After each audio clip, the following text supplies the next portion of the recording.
Hello, my name is Gissou Nia and I'm a human rights lawyer. I'm joining with Amnesty International Local Group 133 and activists around the world in celebrating 25 years of Get on the Bus for Human Rights. I want to speak to you about Nasrin Sotoudeh. She's a human rights lawyer who's unjustly imprisoned in Iran, and she's in prison simply for her representation of clients in politically sensitive cases. She's currently in Evin prison. She's been sentenced to 38 years in prison, 12 years of which she must serve before becoming eligible for parole. Among her charges are quote-unquote encouraging prostitution, which she received only because she peacefully advocated against mandatory hijab laws in Iran, and she defended the rights of citizens to peaceful dissent. She was already imprisoned from 2010 to 2013, serving 3 years of a 6-year sentence for her peaceful defense of human rights and her membership in the Defenders of Human Rights Center, which is a premier human rights defense and legal group in Iran. Her sentencing and her imprisonment did not deter her.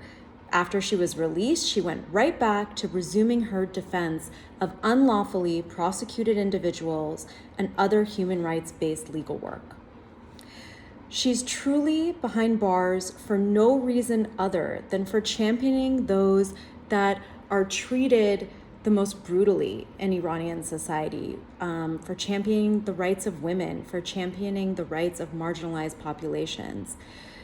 The latest injustice that she is facing, and one that is weighing very heavy on my heart, is that her bank account, has now been blocked in Iran.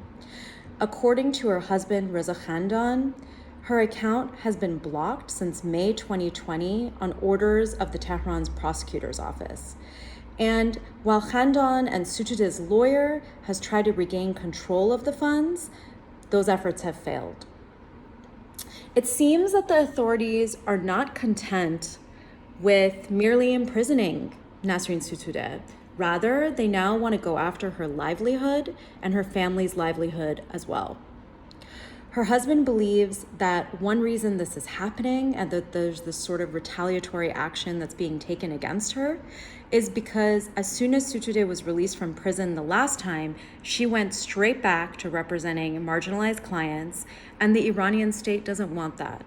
They want to silence her, and they want to silence other human rights defenders in Iran and human rights lawyers in Iran, and they don't want her to provide legal counsel to other human rights defenders, to activists, to journalists, to members of religious and ethnic minorities. They don't want her to do that. Her husband says that he thinks another reason that this action is being taken is because the Iranian authorities think that prison has lost its effectiveness and that dissidents are resuming their activities as soon as they get out of prison.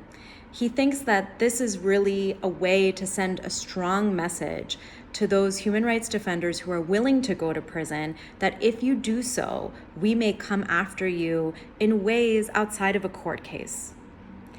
For this reason, and for all these reasons, we must be Nasrin Sotoudeh's voice. We must be the voice for her and the voice of other unjustly imprisoned human rights lawyers, defenders, and activists in Iran. Thank you.